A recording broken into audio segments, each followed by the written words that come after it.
Well, good afternoon, everybody. How's things going today? Hope everything's going okay.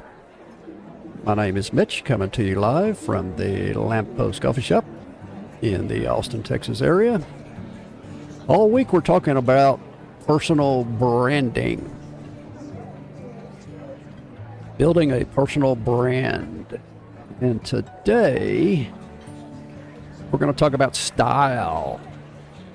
How a personal brand needs some style. You need a personal style in order to stick out. So that's what we're going to talk about today. Unless you hop into chat and give me something else to talk about, I've got to have some content, So, got to have something to talk about. So, unless you jump into chat and bring up some topic or ask some question or want to engage with me in some way, then we're going to talk about building a personal brand. That's going to be the topic for the week. We've been talking about it all week, and today is Wednesday. It's 2:03 p.m. Central Standard Time in the Austin, Texas area. I'm speaking to you live from the Lamppost Coffee Shop. I come to you weekdays, Monday through Friday, 2 p.m. in the afternoons. We're going to stay with our 2 p.m. time slot until the end of the year, and then maybe we may change it. I don't know. We'll keep tinkering with the time. We're on episode number 48. This is stream number 48. Hard to believe. I began this back in October. We started at 9 a.m. in the mornings, and I did 20 live streams at 9 a.m. And then we moved it up to 10 a.m. and did 20 streams at 10 a.m. And then a couple of weeks ago, I moved it up to the afternoon slot. So we're going to try it for a while here at the 2 p.m. slot. See how that goes. Let me know what you think. Is this going to work or not? It's all an experiment. I'm testing this thing out.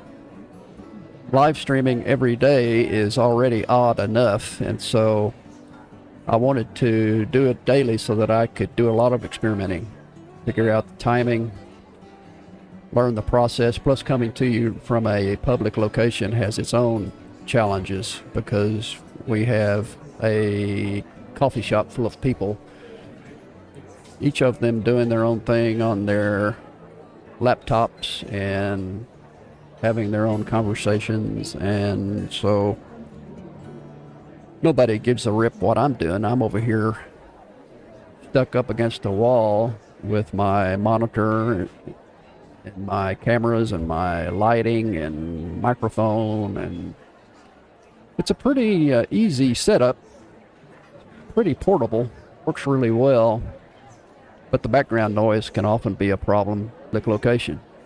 So we do what we can do. As I said, we're going to talk about branding this week, and this being the 10th, Wednesday, I don't really have any updates or any odds and ends to really talk about today. It's just sort of a lazy sunny day, and we're just sort of hanging out, drinking our tea, drinking our coffee. Me, I'm having tea and honey. I've got to have my honey. Boy, I found some good honey at Walmart. This is good stuff. I add this to my tea, and it helps with the throat. When you're doing a lot of talking, it's good to stay away from coffee and get something a little bit more soothing for the vocal cords.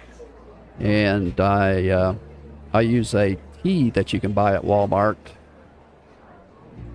that's called Throat Coat, and comes in a couple of flavors. And so you get some Throat Coat tea and add some honey to it, and you're set. You're ready to go. So that's the name of the game. I'm sticking to it. Well, as you can see in my notes here, yesterday we had an interesting stream. It was interesting in the fact that the Wi-Fi was acting up on me. I don't know what was going on. I guess we just had a bad connection because it was cutting out on me. And for the first 30 minutes of the stream, it was like someone was standing with an on-off switch on the Wi-Fi router and was flipping it on and off. 1 minute, the connection would be excellent, and the next minute, it would be cut off. And it was like that all day. It's like somebody was just flipping a switch. I finally switched over to my hotspot and used my iPhone hotspot for the rest of the stream for the last 40 minutes or so. So if anything like that happens today, just be aware that's what's going on. But right now, the connection shows excellent, and I'm going to keep my fingers crossed and hope it stays that way. Yesterday, though, we were talking about personal branding and talking about the importance of social media and how important it is if you own a business or if you have any sort of product you're trying to push or sell, that you've got to be on the 7 major platforms here. Social media, the importance of social media. And these platforms are important. And you need to be, and I struggle with this myself because it takes a lot of work, takes some planning. But you want to be streaming. Well, I say streaming. You want to upload some content every day on all of these various platforms. Now, if you were to produce one piece of content and put it on all 7 platforms, that would be 7 connections a day. If you could do that every day, that would be wonderful. The goal would be to do more than that, to do maybe 15 or 20 pieces of content spread out over these seven platforms: Instagram, Facebook, X, Twitter, LinkedIn, TikTok, YouTube, and Snapchat. You want to be active on all 7 of those platforms with your content, and you want to do it consistently. You want to do it daily. And that way you can build up your personal brand. It's not going to do any good to have a brand and nobody see it. So that's one thing we were talking about yesterday, was the definition of a brand and how a brand is a result. It's a result of your behavior, of your actions, of everything that you do. It's not one brand that you're creating, but it's millions of brands, because there's millions of people that may be watching your videos and watching your product marketing and watching your sales. Millions of people may come into contact with you and get an impression of you, and each of them are going to be different. They're going to have a different idea of who you are. And so you're going to have millions of different perceptions of your brand. And we talked about how important it is to build a good culture and how employees and your reputation can all be a part of that. So branding is more than just a logo. It's not just a logo. It's not just a website. It's not just a fancy schmancy YouTube channel. When you boil it all down, the brand is you. You are the brand. Your company is the brand. The company culture, the employees, everything that makes up your company is the brand. So it's a very personal thing. And so it takes some thought in terms of building your own personal brand about how you want to be perceived by the general public. And I thought what we would do here in the beginning, before we get into style, which is a big important part of developing a brand, I thought what we might do is talk about the 10 steps to building a personal brand here, some things to think about.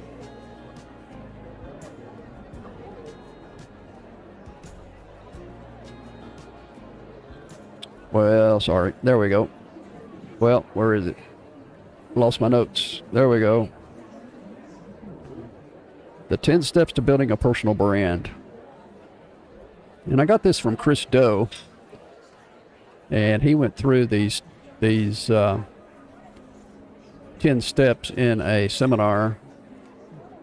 And I'm just going to touch on them real quickly. And the first one, of course, is dealing with authenticity. The idea of a personal brand is it is personal, and you've got to be yourself.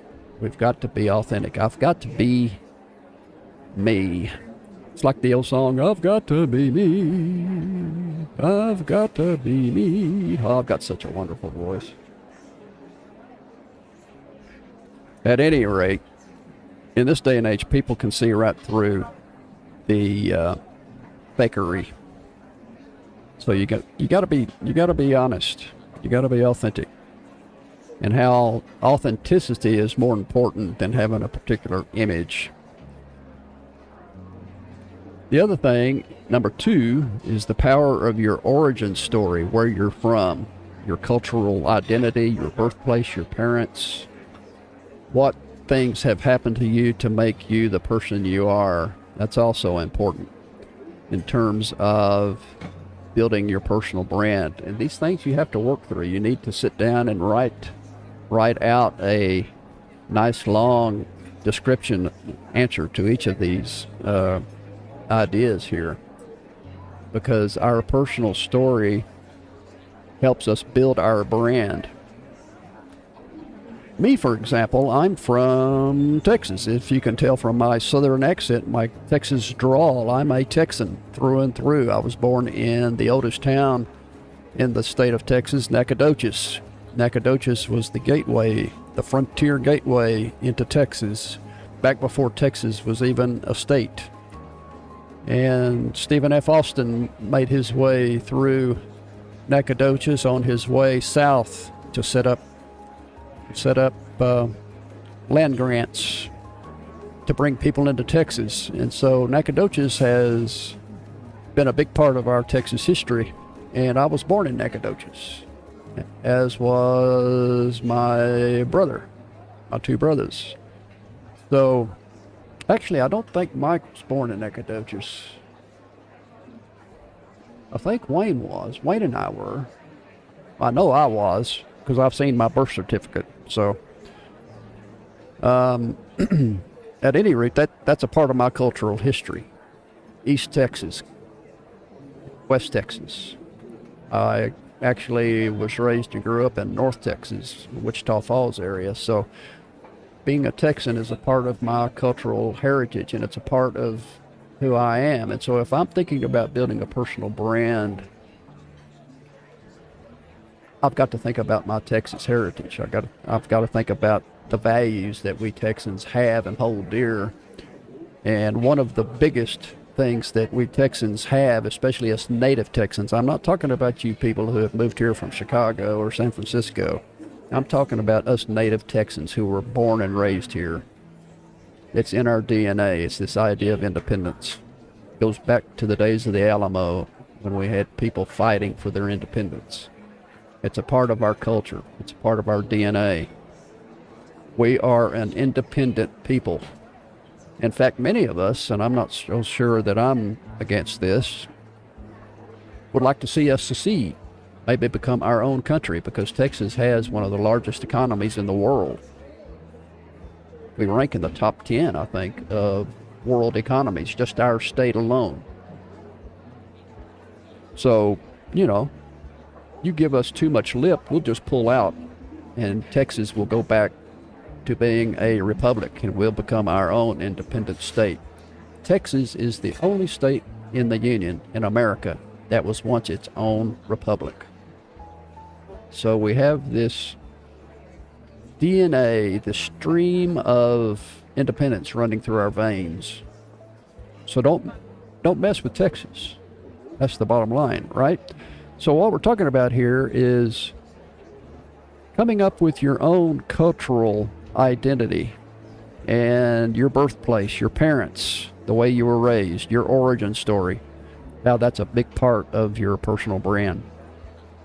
consistency across all the platforms, showing different parts of who we are based on the platform. Every platform is different. TikTok is different than LinkedIn. LinkedIn is different than Snapchat. Snapchat is different than Facebook. And we can be ourselves on all of those various platforms, but we can show different parts of ourselves that will fit that platform. For example, in TikTok, it's all about the quick pace, the 60-second iPhone video, the attention span is about 10 seconds. So you have to be quick. You have to get your message across. Can't take time. It's not a deep dive. It's not long form. It's even quicker than a short. You've got 10, 20 seconds to get your point across on TikTok. Now, TikTok shopping is a totally different thing. TikTok shopping, if you're trying to sell things out of your home on TikTok live shopping, that's a whole different ball of wax. But just TikTok in general, if you go to TikTok and start strolling, videos are going to be very quick, very short. So you have to show a part of yourself in a matter of seconds. Show your personality, show who you are in a matter of seconds. Well, if you're doing a live stream like I am, and you've got an hour to spend with your audience, you've got an hour to spend with your viewers, then you can take all the time in the world to talk about certain things and to show your personality and to build your brand that way. So while the platforms are different, we can still be ourselves. We can still be authentic and show those parts of ourselves that are more conducive to that particular platform. So it gives some thought. Number 4 here is give value before you ask for anything. This, we could spend a whole week talking about this, because it seems like so many content creators are trying to sell me something. They want to sell me a course. They want to sell me a book, or they want to sell me a Patreon membership, or they want me to click that like button or subscribe. How many times do you hear that on a video? If you like what I do, subscribe and hit that like button. Well, that's asking me as a viewer to do something. And it's a little bit different than asking for money. But the idea here is the best way to build our brand is to give some value. Help the viewer out before you ask them to do something. Let's try giving stuff away for free. What do you think about that? And not asking for a like or a subscribe every 5 minutes. What if we concentrate on the viewer and not ourselves? Number 5, use storytelling. Brand works better than quality. A brand works better than just quality. So you can have a beautiful video aesthetically, but if it doesn't say anything, if there's not a story attached to it, then it may be,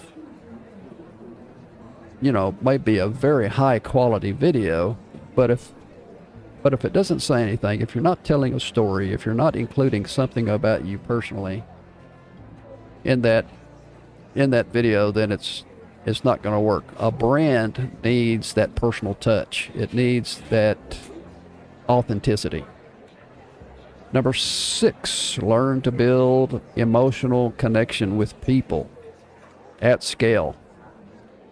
Be authentic, be self-aware, be confident. Be at peace with yourself. Don't be somebody you're not. Be yourself. And it's hard to do. It's hard to somehow let our personality come through the camera. Because when we're speaking at the camera, when we're looking at that camera and we're trying to make a connection, it's hard to do that unless you're looking straight at the lens. And so many of us have a hard time staring at the camera. It's something I'm constantly working on because it's not a natural thing to do. It's not natural to stare at a lens, at a camera. It's natural to stare at people. That's what we like to do, is stare at people. But staring at a lens on a camera makes us nervous, makes us uncomfortable. It gets us out of our normal skin. And so the ironic thing is that's how we make a connection. Because that person we're trying to connect is on the other side of that lens. And so we have to look into that lens and try to make that emotional connection through the lens. And it's not easy.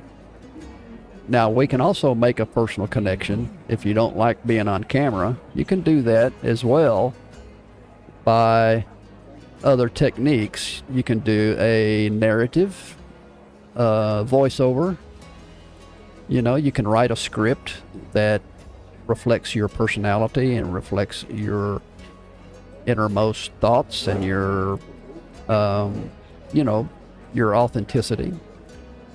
The whole idea is just to be self-aware and confident and know yourself. And if you don't like being on camera, then you've got to find other ways to show your authenticity. Number 7, evolve to stay relevant. We have to keep learning. That's another reason I wanted to do these daily live streams, is because it's forcing me to learn. I've always been a lifelong learner. I love to learn. I love to get involved in things that I don't know about and try to learn. So we've got to always be evolving and adapting in order to stay relevant. If we stop learning, we stop being relevant.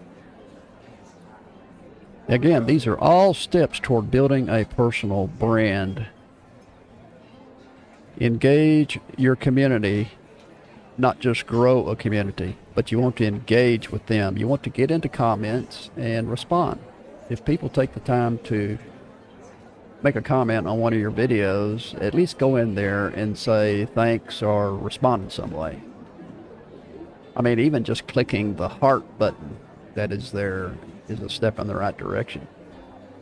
So you've got people who are willing to watch your videos and get into comments and make a connection. So take some time, get in there and engage with that community, not just create it. Get to know the people in your community. Number 9, personal growth is the brand strategy. Do the work. So personal growth, and also build a movement, not just gain followers. What's the difference between a movement and just gaining followers? A movement is engaging the audience, getting them involved in your scene and what you're doing. We're talking about loyalty. They take that next step and become part of your family, become part of your community. They're going to watch every video that you put out because they're a part of your family. They're a part of your community. They are involved. And you're going to build a movement that way based on your brand. Well, that's a real quick look at building our identity using those 10 steps. I hope some of that was helpful. I know it's a lot of information I've been throwing at you, but that's, what can I say? Just a reboot. We'll take a breath here. Let people catch their breath. My name is Mitch. I'm coming to you live from the Lamppost Coffee Shop, Austin, Texas area. It's a nice sunny day. It's been cool, but we're in a warming trend. And here in the middle of December, we're going to be up near 80 degrees during the day. And then at night, it'll get down into the 40s, maybe upper 50s. So what we're saying is, hang out, get into chat. Let me know what you're doing. Become a part of our conversation. I've been struggling with these streams. Like I say, this is stream number 48, and I haven't found an audience yet. I haven't found my audience. So I've got to keep, it's like fishing. You know, I used to fish when I was growing up in Nacogdoches. We used to go to Lake Merval, and we used to go to Lake Nacogdoches, and there was another lake, Sam Rayburn. Sam Rayburn was another lake. We used to go fishing, get the boat out. Dad would get the boat. We'd get our tackle, we'd get our live minnows, and we'd go out and go fishing for the day and then camp out at night. And there were lots of those trips, lots of those fishing trips where we wouldn't catch very much. We'd have to bring plenty of food to eat because we weren't going to catch any fish. Or if we caught some fish, they were going to be so small we couldn't eat them. So I see a lot of this starting channels on YouTube from scratch is like fishing. And I feel like I'm out here casting my bait into the water, and I'm trying to hook some fish. And so far, I've not caught a lot of fish. The audience has been very, very sparse. And I'm 48 streams into the streaming. Now, I've made some mistakes. There have been some streams that I failed to hit the right buttons on the YouTube Studio. And some of them went right into, some of the streams I did went right into the unlisted category rather than the public category, so I don't even know if anybody even saw them. But they're on my channel, and the views on my channel are low, so I'm like so many other content creators out there. I may be like you when I'm struggling to find an audience, struggling to find views. But I keep trying to encourage people to keep going, because I've been in and out of YouTube since 2008. I've started a lot of channels, and I have failed and killed a lot of channels. I've deleted a lot of videos and killed a lot of channels and put them to rest. And so it's always been a game with me to try to figure out how to monetize and grow a channel. And I've got 4 channels right now that I've started from scratch. One of the channels is just sort of a dumping channel where I dump all of the old videos that I have collected over the years, and I just needed a place to place them because they don't fit on the other 3 channels that I have. So, you know, the thing about starting a channel from scratch, you've got to narrow that niche down. You've got to get that niche down to a very specific category so that you don't confuse the algorithm. So I've got a lot of videos of various topics that just don't fit in those 3 channels, and so I've had to either just let them sit on the computer where no one sees them, or I can post them on a dumping channel, a channel that I don't really care about. It's just there. It's more of a placeholder. And it's also a place where I can send people if they want to know what kind of videos I've done in the past. It's like a portfolio. And the channel I started for this is called Veqduj. Veqduj. Now I know you're thinking, man, that's a stupid name for a channel. Veqduj. Veqduj.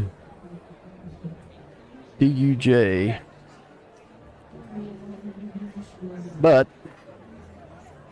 the reason I came up with that is because Veqduj means, Veqduj is the Klingon word for garbage scow. So the channel I have where I'm dumping all these old videos it's like a garbage bin. It's like a garbage scow. So the channel is a Veqduj, Veqduj. And so I've got all these channels, all these videos I'm uploading. And since there's a limit to how many videos you can upload a day, I upload 8 new videos a day out of my library. So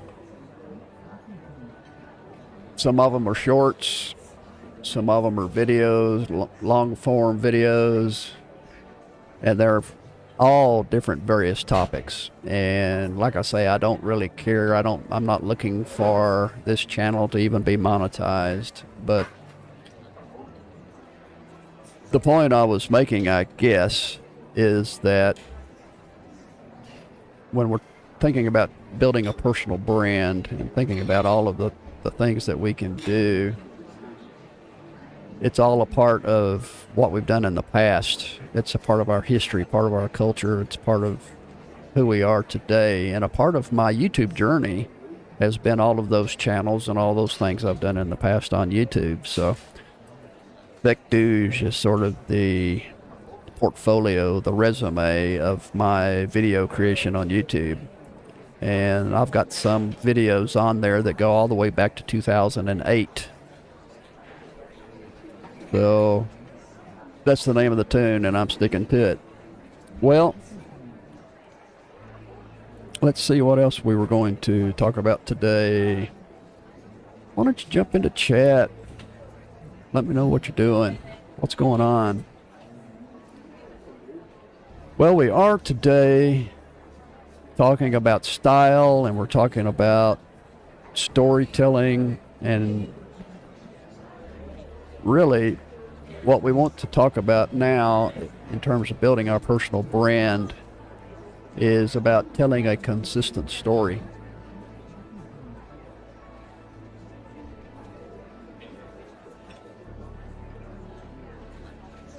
It's important that we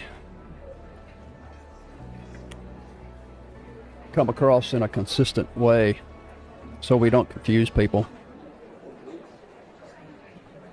We want to be consistent. That word keeps coming back. Whenever I hear a YouTuber talk about growing a channel, that word consistent comes back over and over and over again. We want to be consistent in our uploads and videos that we create. We want to be consistent in our style. We want to be consistent in the way we handle our thumbnails. And so consistency is a big part of our personal brand, and I think a lot of it is this idea of stability. If we're consistent, we're stable, we're solid. This idea of solidity, and it builds trust. So your why shows up everywhere. Why you started. How does that show up in the way you talk, teach, and share? In terms of your origin story, how is that being reflected in everything that you do consistently? Stories, viewers should hear more than once. You have a story to tell about your origin, about your brand. You want to tell it over and over and over again. Maybe there's a moment that changed your direction. There's beliefs that you have, your core beliefs that drives your channel, a failure that turned into a lesson. All of these things make up your personal story. And that personal story needs to be told over and over and over again and reinforced throughout your content. They need to hear it more than once. So I need to think about that when I'm making my videos. About a big part of my story is being from Texas. And I need to keep hammering that home in all of my content, because that's a part of my brand. That's a part of who I am in terms of this idea of being Texan and being independent.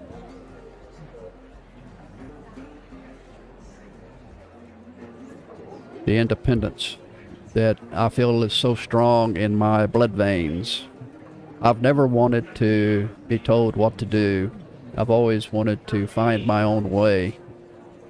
And that's part of the heritage that I guess that I have inherited from being a Texan. Consistency without repetition. So we can tell the same story, but we don't need to tell it in the same way. It's the same message, but we give different examples. New context, same belief system is behind them, but you know, our lives, we have multiple stories, but they're all a part of who we are. So we've got to think about being consistent in terms of our overall story, origin story, but that doesn't mean we have to repeat the same thing over and over again. Because there's a lot more to me than just being a Texan. So there's other things about me that I can share that would be a part of my brand that would keep the consistent story in place, but I would be able to give perhaps different examples. Storytelling builds trust. Viewers follow people they feel like they know. So if I use that, if I take that for what it says there, that means that if I want people to follow me on my YouTube channel and I want them to become loyal viewers, a loyal part of my community, then they need to feel like they know me. They need to feel some sort of connection with me and have some sort of emotional connection to who I am. And doesn't mean we all have to agree on everything. We don't. It's just like, it's just like being a part of your family. There are people in your family who disagree with you, and there are differences among our friends and our family, so we can have differences within our community, but there are things which will keep us tied together, and a part of that is perhaps there is a story that brings us together. Perhaps I will have a lot of Texans who will join my community because that is something we share. What parts of your life or personality can you safely share? So we don't want to necessarily tell everything, but there are things that we can share about our personal walk that will emotionally connect with people. And each of us will have to decide how much we want to share. I know there was a person who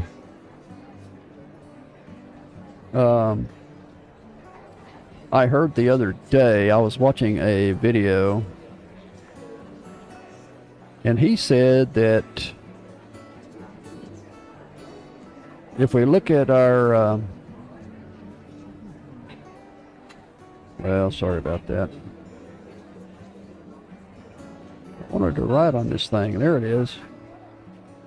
If this represents our life as we know it, he said that most of us share this 90% of our life. We don't share the lower 10% or lower 5%, and we don't share the upper 5%, but most of us are comfortable sharing everything that happens to us sort of in the middle. An example of the upper 5% would say, let's say I won the lotto. Well, that's an upper 5% event on my life. It would change my life forever. But I might not want to share that with anybody. I certainly wouldn't want to share it with everybody. I would want to opt out if I could, keep my name quiet, keep my name out of the press. I'm not even sure I would want to tell all of my family. So that's an upper 5%. The lower 5%, of course, would be, let's say I came down with the disease, I came down with cancer, and I'm going to have to start going through chemo. Well, that's sort of a lower 5% issue, and I may not want to share that. I may want to keep that quiet. So the idea is most of us live in this middle ground here, and we're willing to share things that are in this middle ground. Well, this particular speaker was saying we need to share everything. If we're really going to be authentic and really get personal, we need to share it all and not have any of this upper 5%. In other words, there's going to be very little that you will not be willing to share. Now, I guess he's talking about you're not going to share your mailing address or your social security number or things that are necessarily part of your security, things that'll be dangerous to share. But I think what he was getting at is most of us are afraid to share the things that really matter. And we're afraid to share things that really will connect us emotionally. We want to keep things quiet. We want to keep things to ourselves if they're certain issues that we find very personal. And he was saying, I guess he wants to push the boundaries of what we're willing to share.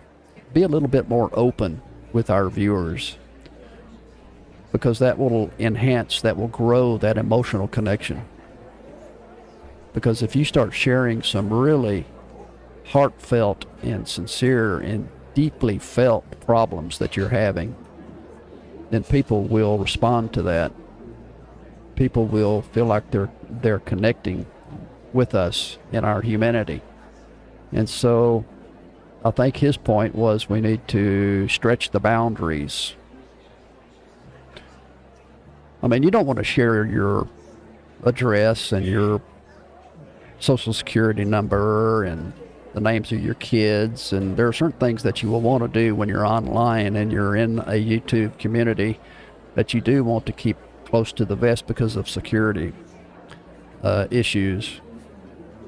But other than that, I think the idea here is to open things up a bit. Be a little bit more open and not be afraid to share some things that you think are too personal. Because the goal is to make this emotional connection the best we can.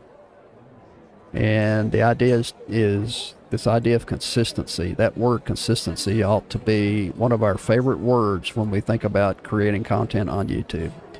So much of what we do, we have to do in a consistent way. Well, jump into chat. Let me know what's going on.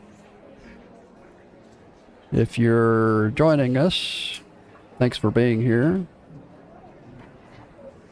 I've got a video I want to share with us. And I always like to show a couple of YouTubers and do sort of a commentary and analysis of their video to see what we can learn from them. And this is one here. This is called Soul Spec, S-O-U-L Spec, Soul Spec. And this is the thumbnail. And I'm not thrilled about the thumbnail because it's hard for me to look at that image and figure out what's going on. I see him bending over, looking at his car, but I don't really get a clear idea of what he's doing here. It's hard for me to really tell in a real way what he's doing. So I think the photo could have been better. because he's got a really nice video. It's one reason I chose it, because I want us to look at the images, the imagery. He shot the video in almost a cinematic, professional manner, but the thumbnail is not telling me much. Now the title, "Choosing a Slower Life: Classic Cars, Motorcycles, and Making," and then he ran out of space here. So we need to think about the length of our titles and make sure that we fit within the allotted amount of characters, unless we want to be cut off here at the end with the 3 dots. So keep that in mind. We probably want to keep these titles a little bit short, or at least a little bit shorter than what he's got. So think about that. Well, let's take a look at the video. And what I want us to think about is the imagery. Now, this video, I did have to take the music off the background because of content claim, the copyright claim. I didn't want to get a copyright claim, and so I took the soundtrack off that he used and put a soundtrack in of my own visuals. But this music is not his original soundtrack. If you want to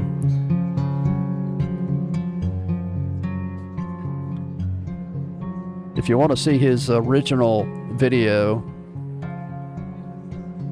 you can certainly go, you can do a search and find him on YouTube and see the way he put everything together. But I want you to look at the visuals.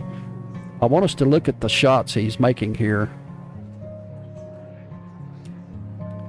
The way he used the camera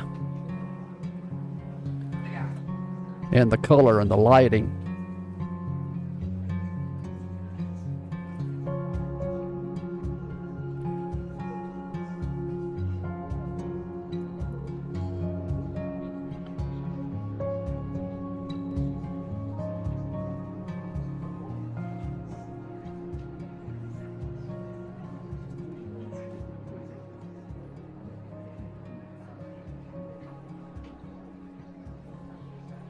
This is my 1991 Honda Africa Twin.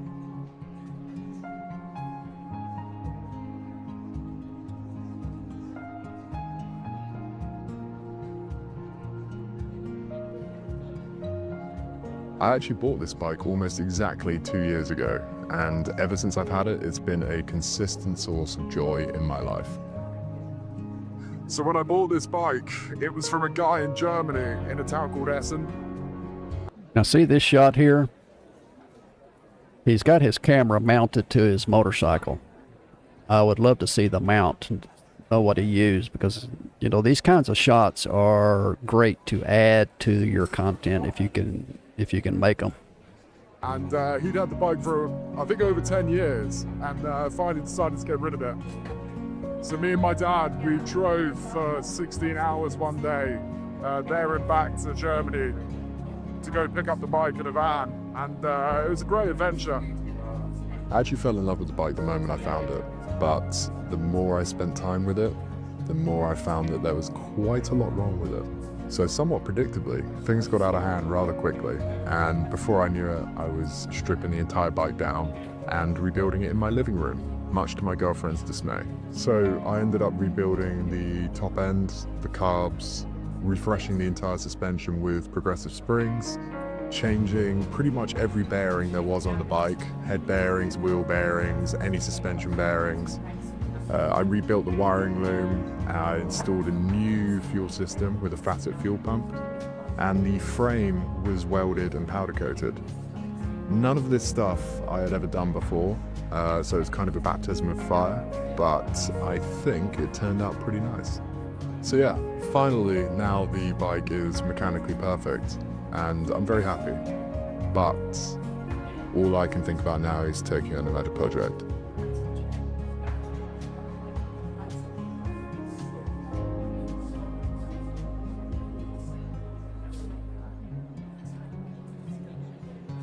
Excellent.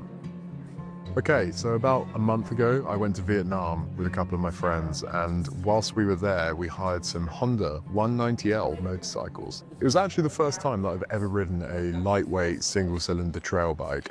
Now, let me make a comment about the captions he's using down here at the bottom.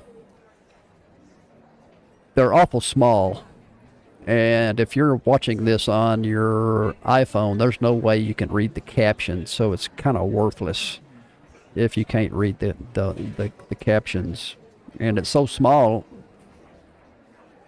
they would be hard to read even if you were watching this on a computer monitor or even on your flat screen TV. So the captions are just a little bit too small. He needs to either raise the captions up or take them out altogether and maybe just use captions that are, one or two words here and there to emphasize what he's saying, because the captions, the way they are really not doing much. They're just way too small. I'm going to move us forward a little bit here. Covered in salt. And as we all know, salt is not particularly kind to classic cars. So I think it's about time that I give the Afro a good clean and prepare her for winter storage. Okay, he's winterizing that car. He's going to show us how he's going to prepare it, lock it up for the winter months, so it won't freeze up.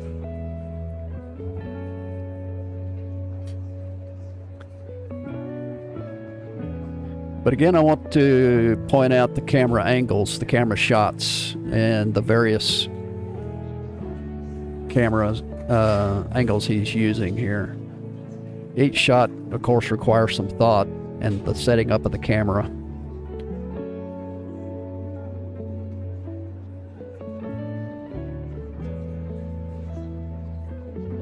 And here in a minute, he's going to show a shot of him driving the car through the windshield right here.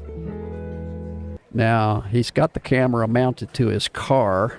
And again, I don't know what kind of a camera mount he's using, but I really like this shot. You don't see this very often because most of us don't have camera mounts for the car. But this is like something you'd see in a movie. It's very, very well done. I'm going to figure out how he did it and steal it from him. I guess there are camera mounts that you can buy for the car off of Amazon. I've not done a search yet, but I'm going to look and see. And then he switches to an interior shot. It's really nice.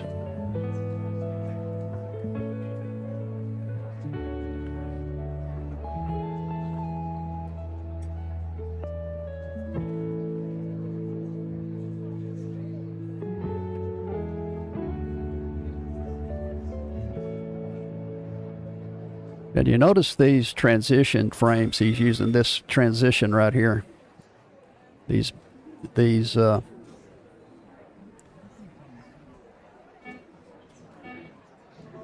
burn. Well, I can't stop it. Right there.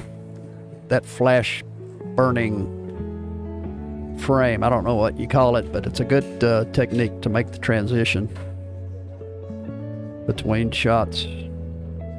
Okay, so I'm brimming the tank so that whilst it's stored, there's less chance of condensation getting in and rusting out my fuel tank. So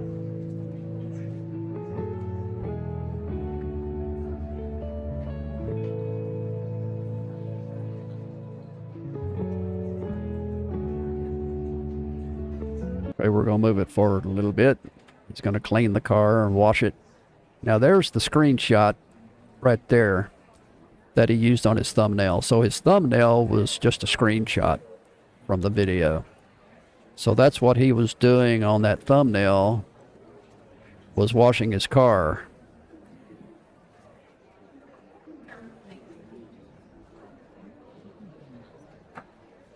But of all the visuals he's got in this thing, there's a lot of other better thumbnail shots. I don't know why he chose that particular shot.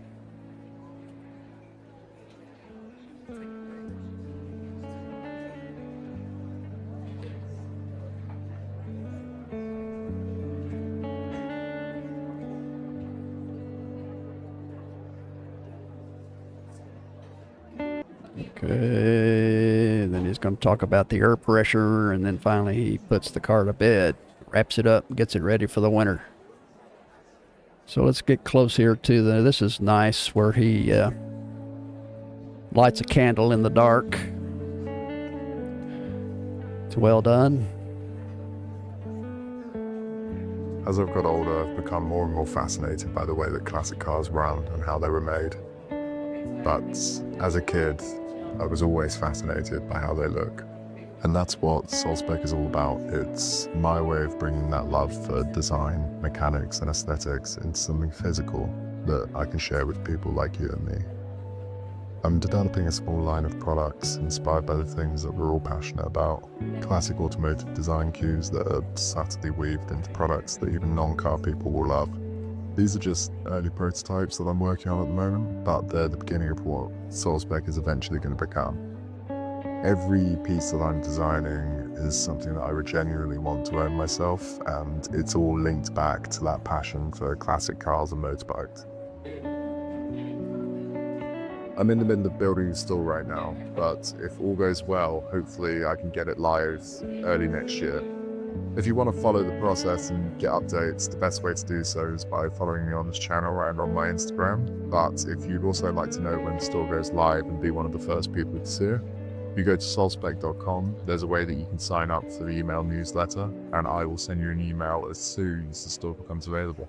Okay. It genuinely helps me a lot, and it would be really cool to have you along for the journey. Okay, so what he's doing here is developing a product line, and it's really an intellectual property. We'll talk about maybe this tomorrow, but we'll talk about branding and how it relates to an intellectual property. Because what is an intellectual property?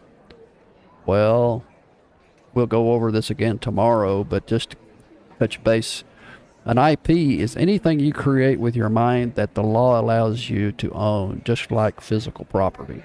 It protects original ideas, creative work, inventions, branding, proprietary knowledge, and others, so others can't copy and sell it or profit off it without your permission. And so, but that's basically what he's creating. He's creating an IP called Solspec, and it's going to have a line of products based on his love for old cars and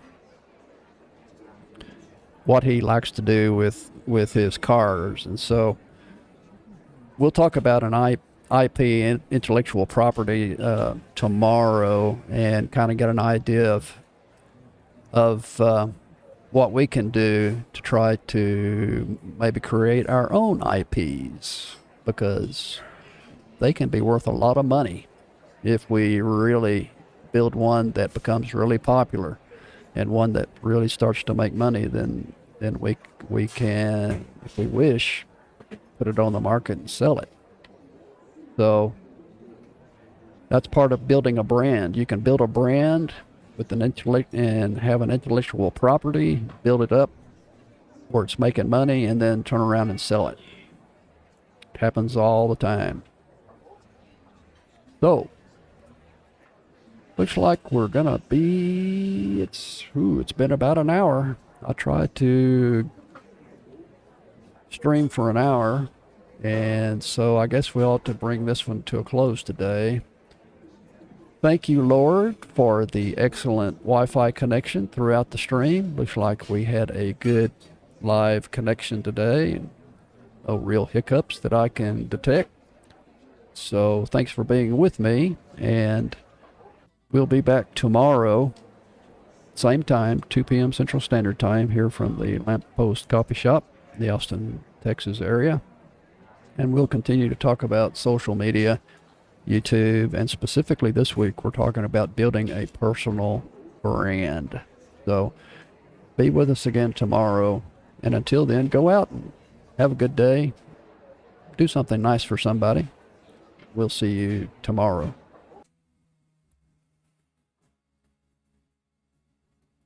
And when you